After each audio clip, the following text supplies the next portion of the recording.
Hey, what's up, everybody? Welcome back to the channel. Today we have a shorter episode for you, but that does not mean it's not important. We'll be talking about an unsolved case in a family that is still searching for answers. I had help with the writing of today's episode, and that was very much appreciated as this is not a very well known case. I hope this can help get some attention and help the family out. Calvin Riley was born and raised in Lowell, Massachusetts, along with his two younger siblings. He enjoyed playing sports, hanging out with friends, and spending time with his family. Calvin's drive and determination made him an outstanding baseball player in high school, and it was because of this that he and his family moved to San Francisco, where they believed he would have greater opportunities to succeed in the sport. There he attended Junipero Serra High School in San Mateo and eventually was recruited to play baseball at San Joaquin Delta College as a pitcher for the Mustangs. And I believe I said all those names right. I'm really bad for some reason at just pronouncing names.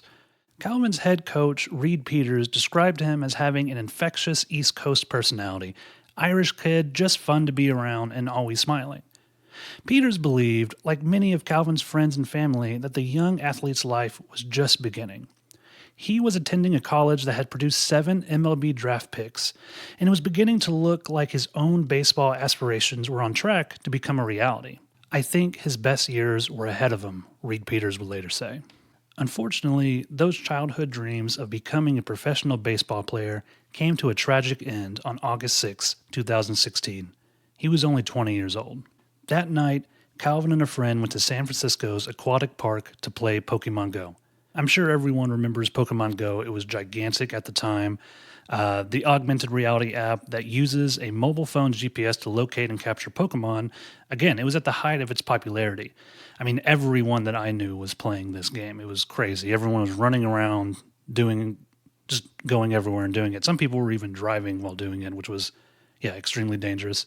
And Aquatic Park was the perfect place for players to explore, and a large group had gathered there that night. Again, obviously this is 4 years before COVID, and you can't even imagine doing something like this now, but people used to get in really big groups and go out and look for Pokemon. It was a big deal. And so, despite noticing someone suspicious watching them from the top of the hill, Calvin and his friend continued on playing with their game with everyone else.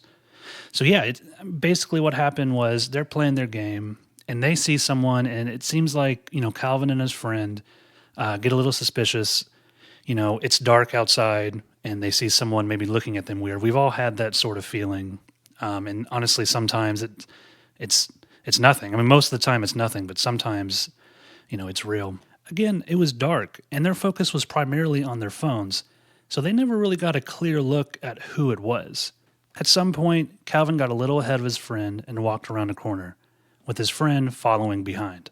And as his friend reached the corner, he heard a loud gunshot and watched as Calvin fell to the ground with a bullet in his back. He never saw his killer approaching, and there was no confrontation or exchange of words. The unknown assailant simply came up and shot Calvin in the back, and Calvin died instantly.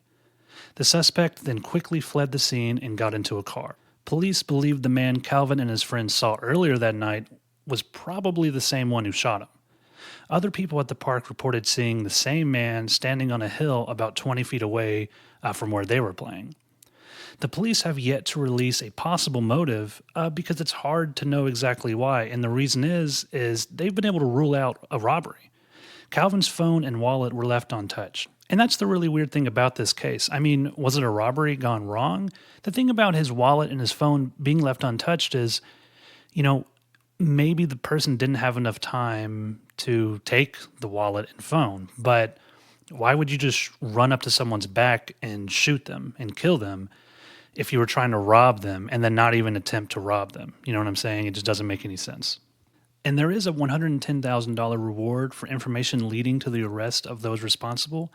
I'll put some phone numbers in the description below. So if you do have any information, you can get a hold of the investigators.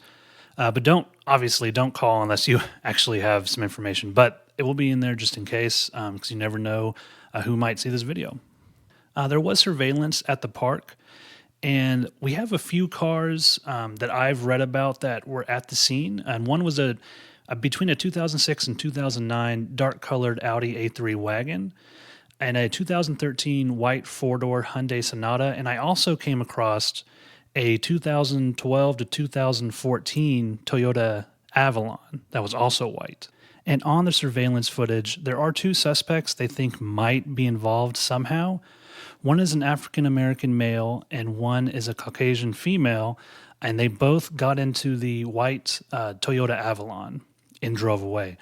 Now, again, there is a composite sketch on the male. I'll put that on the video, but it doesn't really seem like anything so far has come up from that information. But fingers crossed, because you never know, it might, because it's been about 4 years now since this happened.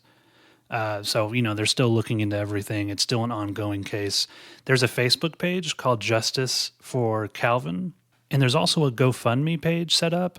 I'm going to put both those links in the description below. They might be in a paste bin link. They might not be, but either way, they'll be down there. So this case is obviously a lot different than anything we've done in the past. And I just want to make sure that everyone is understanding that this does not count as a weekly episode. We released Chris Benoit on Monday, and we were releasing a full episode this coming Monday. This is kind of in the middle. I thought it would be important to actually make an episode about this, maybe give it some light. No one that I have seen has ever really talked about this. And like I said, I came across it because I saw someone else talking about it, and they had already written about it. And so I talked to that person. I mean, if I hadn't done that, there's really not a ton of information. There's a few news reports, but from what I've seen online, it's just, there's not a lot of information about it because it's really unknown. I mean, I want to know you guys' opinion. Obviously, we don't have all the information from this case. We don't know everything about the case, but I thought that it should get some light. We know everything that we can see from now. I mean, everything that is known, I believe, is here. It's just, it sucks because there is so much unknown about it. I mean, could it have been a gang killing?